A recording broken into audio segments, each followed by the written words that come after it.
Les entreprises multinationales sont-elles plus efficaces pour exploiter les avantages procurés par l'innovation que les entreprises domestiques? C'est à cette interrogation que tentent de répondre Gao et Chu dans un article récent paru dans le Journal of Corporate Finance. La question est d'autant plus importante que les multinationales jouent un rôle primordial en matière d'innovation.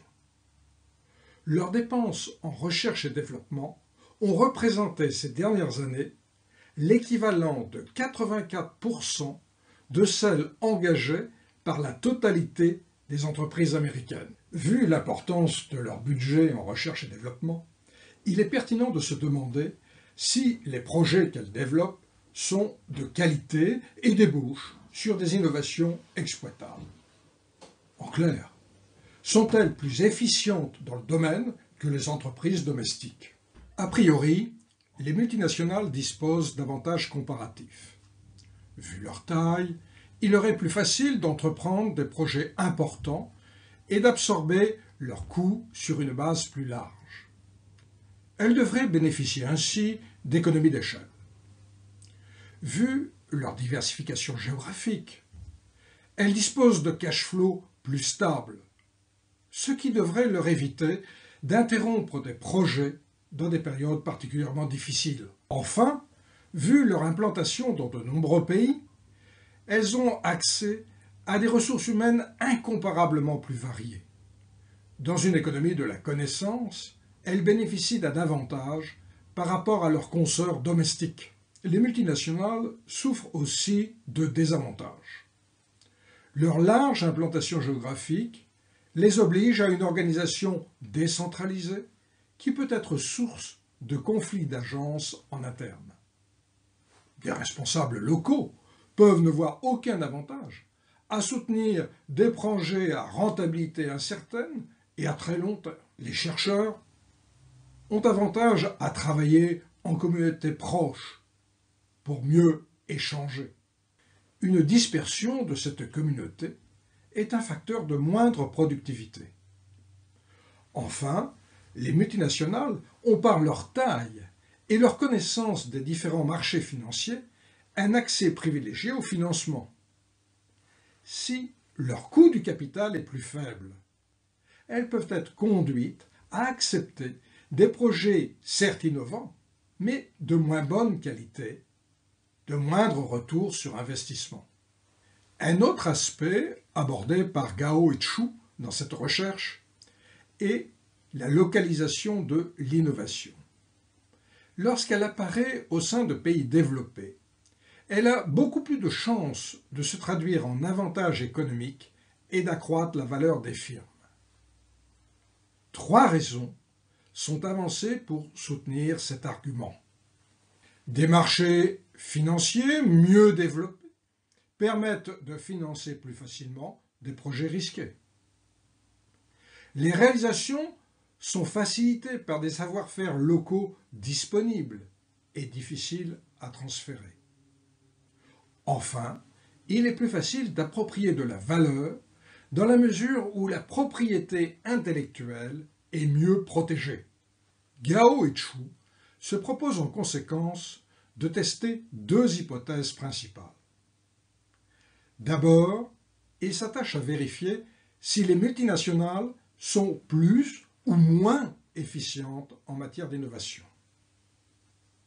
Ensuite, ils cherchent à montrer que les bénéfices de l'innovation sont plus élevés dans les pays développés en matière d'appropriation de valeur. Pour mesurer l'efficacité des entreprises dans l'innovation, Gao et Chu recourent au nombre de brevets déposés chaque année aux États-Unis d'Amérique par chaque firme. Pour mieux cerner l'impact de ces brevets, ils mesurent le nombre de citations dans les demandes de brevets obtenues par les brevets déjà détenus par la firme. Ces 2 mesures sont rapportées aux dépenses effectuées en matière de recherche et développement. Les auteurs calculent 4 ratios de nombre de brevets ou de citations par rapport aux dépenses engagées en recherche et développement. Ces dernières sont soit des montants annuels pour les variables PRD ou CRD, soit une moyenne pondérée sur ces 5 ans avec un poids diminuant de 20% chaque année pour les ratios PRDC-CRDC. Tous ces ratios sont ajustés pour tenir compte des différences de moyenne sectorielle. L'étude porte sur la période 1980-2003. Elle exploite la base de brevets détenue par le bureau US Patent and Trademark Office, base disponible sur la période allant de 1976 à 2005.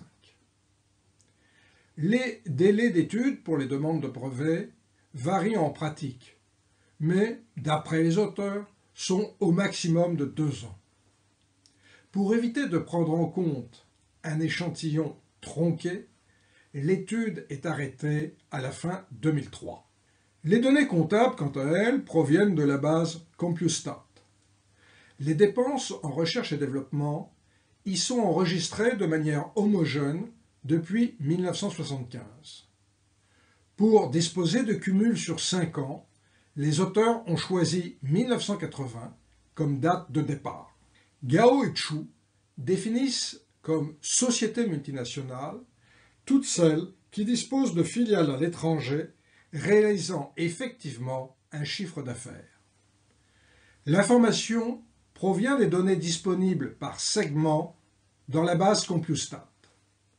L'échantillon rassemblé contient 11 764 observations pour les données sans cumul, dont 8 066 pour les sociétés qualifiées de diversifiées internationalement.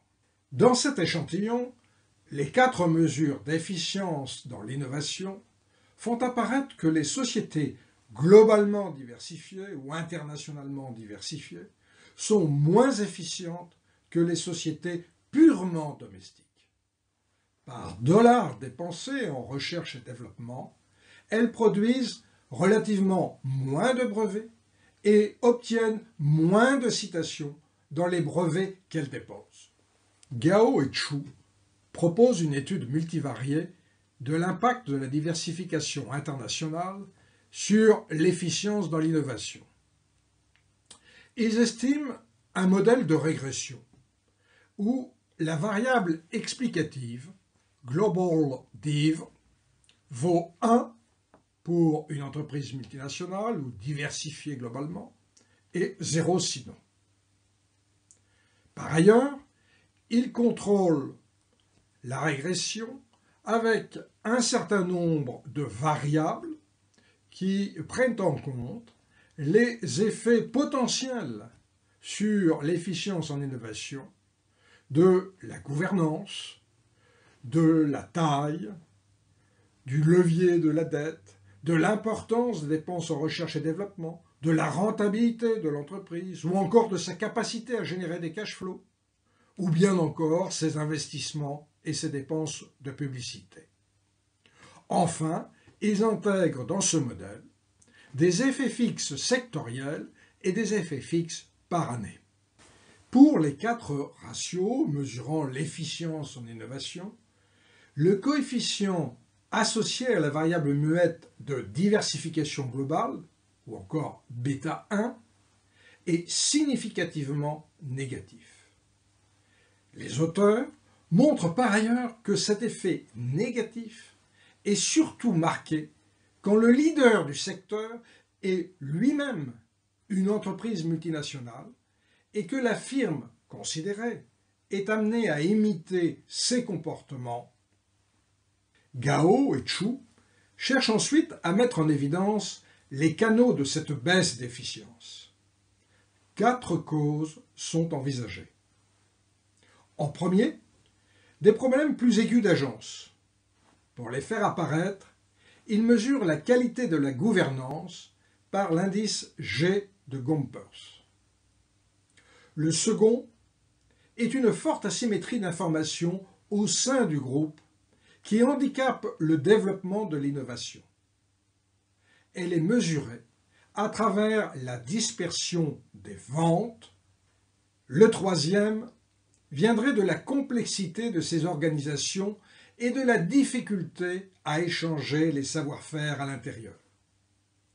Elle est mesurée par un indice du degré high-tech de l'entreprise, indice dérivé d'une mesure de la croissance des dépenses de recherche en développement.